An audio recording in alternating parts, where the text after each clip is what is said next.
Okay, this is game 3 of the Brawler Bash 2015. I'm going against an Ogre army and I'm going against an unusual build.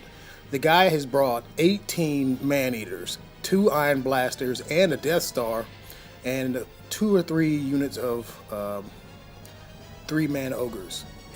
I'm bringing my Chaos Dragon with the Lord with the other Trickster Shard, a Lance, 3-up Ward Save, and the Unkillable Lord, BSB, and about 2 other chimeras. But anyway, here's his setup. You see this big blob of gray? Those are the Man-Eaters, 18 of them. They have Scout and Poison and Snipe. Here's my deployment. I have, I think that's a guy on the disc. Behind him is Brawler. He's my level 4 wizard, and there's my Vanguard, and there's my Chimera, and the Chimera are facing each other. 2 snakes facing each other like this, and he has a bus of.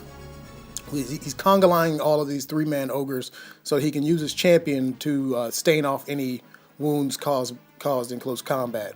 It's kind of ingenious, but it's kind of cheesy. And then he gets the first turn. He charges my hounds. First he charges with the saber tusk, then he charges with the ogres. I flee. I decide to flee on the second one. So they're going to miss their charge there. My whole purpose is to try to, I guess, take the 18-man sniping killer Death Star and try to separate it from the rest of the army so I can deal with it on its own. Or at least give my Chaos Lord the time to deal with other elements of his army without having to deal with that. Because even the impact hits alone would probably tear my army apart. You see his Iron Blasters on top of the hill. We're going to call that gray thing up there a hill. And then the gray thing on the right is also a hill. In his turn, he fires a cannonball. Well, first he moves his guys up to shoot at my unit. He doesn't really see a lot of targets to shoot at, so he's not going to really try to snipe. And I don't think he understands that I think you get both of your shots from that second rank. But I wasn't going to tell him that. I'm not going to tell you how to play your army, but as an opponent, especially when I paid $45 to get in. He fires. I think this is a picture. Well, anyway, this is his failed charges. Another picture of that. I think that's his magic phase. He doesn't really do anything in his magic phase. He tries to cast. He tries to cast the one that if you roll ones, you get to re-roll the ones. He's using the lore of heavens. And this is the image that was the image where he put his cannonball out there to hit my general, and he measured 10 inches from the rear, but my general's sitting sideways. Well, the problem is those chariot bases are not exactly 50 millimeters wide, but he didn't realize this, and he was short. He was very upset with that. As you can see here, he still has his arrows pointing the opposite direction. But yeah, he actually measured. And then he measured from the back of the Chaos Lord, who's behind a monster, which I don't think you could do that. I think you have to aim toward the back into the base of the monster in front of him, and hope for a bounce, which is not possible if you're measuring 10 inches from the rear of the first monster.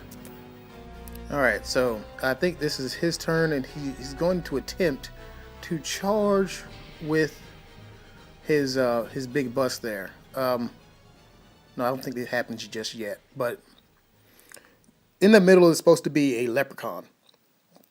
The leprechaun is supposed to cast Final Transmutation, and if you survive the Final Transmutation, you get 100 points. Well, he moved his unit of his main unit just far enough to where he would get affected by it, and no other models would get affected by that. And he also has the Rune Maul, which he can move the spell to somewhere else. And I think that was his turn. This is my turn. I moved everything like that. Now, all the monsters are surrounding that big horde. So wherever you go, you're going to hit a monster, and the monster is going to do enough damage where it's going to lock you in and hold you there. Hopefully, that's the and I put the Marauders in front of there too, just in case you're going to overrun. You're going to hit another monster and you're going to get stuck, and that's when the other monsters are going to jump you and break your unit. So I paused that unit up right there.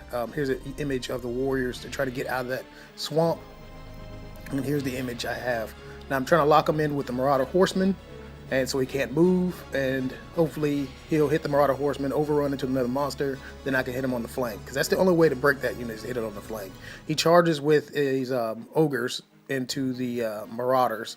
It was a very long charge. I think he rolled an 11. He got there, and he's going to destroy that unit just off of that special Ogre thing.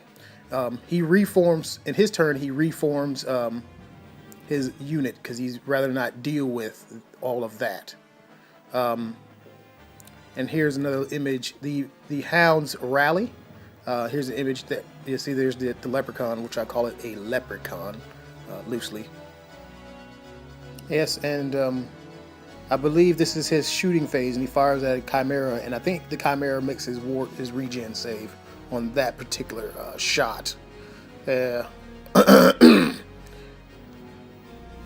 I think I might have my pictures out of order there, but here's him charging the Chaos Lord. I didn't know he was able to charge that Chaos Lord in that turn, but he was able to. He moved those. He charged the Marauders, and then he charged the big unit there. That's what he did end up doing. He won against the Marauders, but he did not win against the Chaos Lord. The Chaos Lord challenges, kills his champion. Chaos Lord gets +1 initiative. And in my turn, I charged my Chimera into his three-man Ogre bus. I charged the Hounds into his another 3-man Ogre bus, and I charged my BSB into his into one of his Iron Blasters. Now I want to cast Treason on that Iron Blaster, so he has to use the lowest leadership in there, and hopefully he'll break. Here's another image of that. I think in that close combat, that's when the Exalted Hero actually did 2 wounds to him, which is fine by me, but I don't think he breaks. Yes, and the Chimera, he ended up killing that one Ogre, and the unit does not break. Over here, I also cast, I believe that's the turn where I cast Totem of, what is it? Plague of Rust. No, I casted Plague of Rust on his big unit there on the right, so there'll be -1 ballistic skill, -1 to hit, -1 weapon skill, and then he cast. I think he had cast in his turn. He had cast the one where you get to reroll ones in close combat. The Iron Blaster really doesn't have that much to shoot at. I think he shoots at. I'm not sure where he's pointing that thing, to tell you the truth.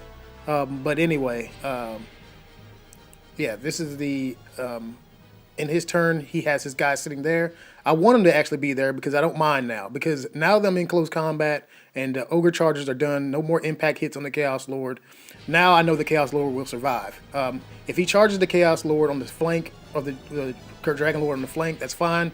I've taken down enough of his Ogres from combat to actually, in my turn, charge him with a Chimera, kill the rest of the regular Ogres, and leave nothing but characters.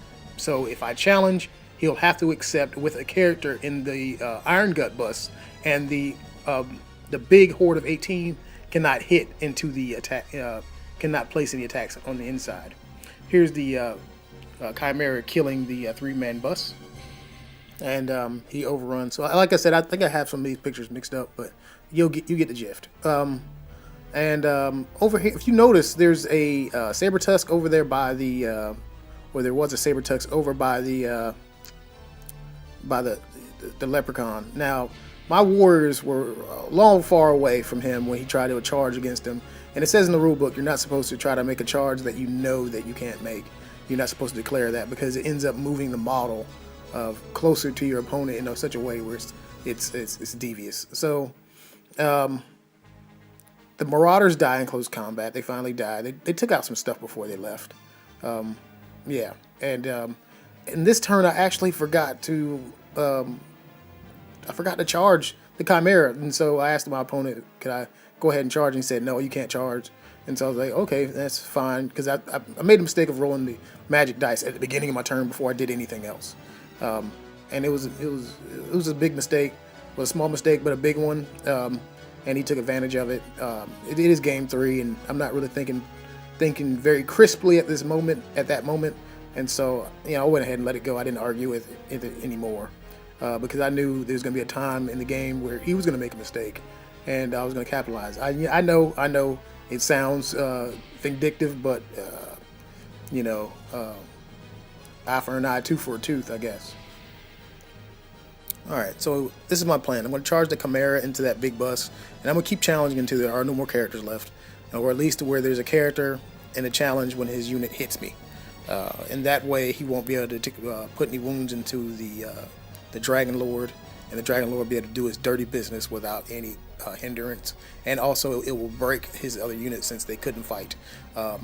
Over here, the BSB, he's going to finish this guy off. He ends up fleeing and he runs him down. Well, he doesn't run him down, he flees, and I think he ends up running off the table ultimately. Yeah.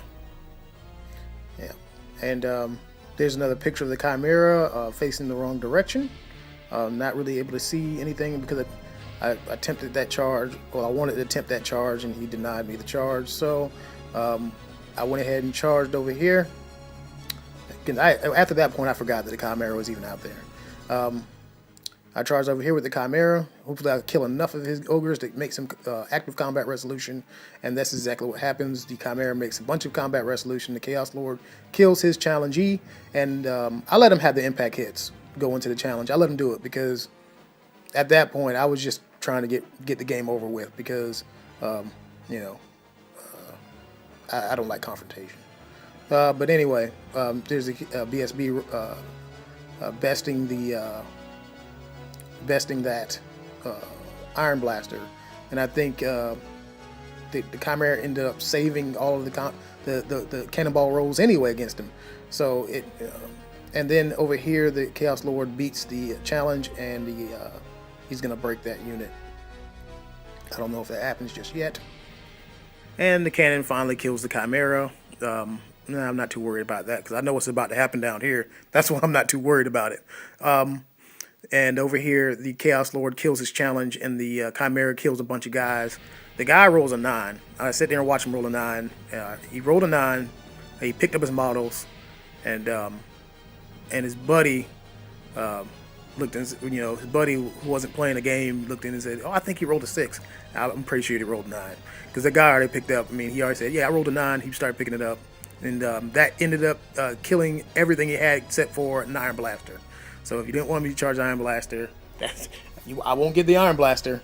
All right, but anyway, after this, so please subscribe to my channel and comment. But I actually have something afterwards to explain and for everybody to be edified by. Here you see a regular tape measure. I haven't modified it. This is one of the tape measures you buy at a gaming store. And here you see 3 monsters and 1 chariot and 1 base with nothing on it. All of them are chariot bases. Now I'm going to measure from one end of the chariot base to the other end of the chariot base. The first measurement, ooh, look at that. I got 2 inches, and the chariot base is 2 inches. It's too small, right? It's going over, right? So that tells you that the chariot base is actually smaller than 2 inches. So if you're going to measure 10 inches from the back and the monster is sideways, if you roll an 8, you're going to miss. And here we go again. Here's another one. Here's one with nothing on it, and you see there. Nothing, it's still too big. The actual size of a chariot base is actually 48 millimeters. So if your roll added together is 8 inches, like you could roll a 6 and you roll a 2, you missed with the cannonball. So that's edification for everybody who has monsters and everybody who has cannonballs.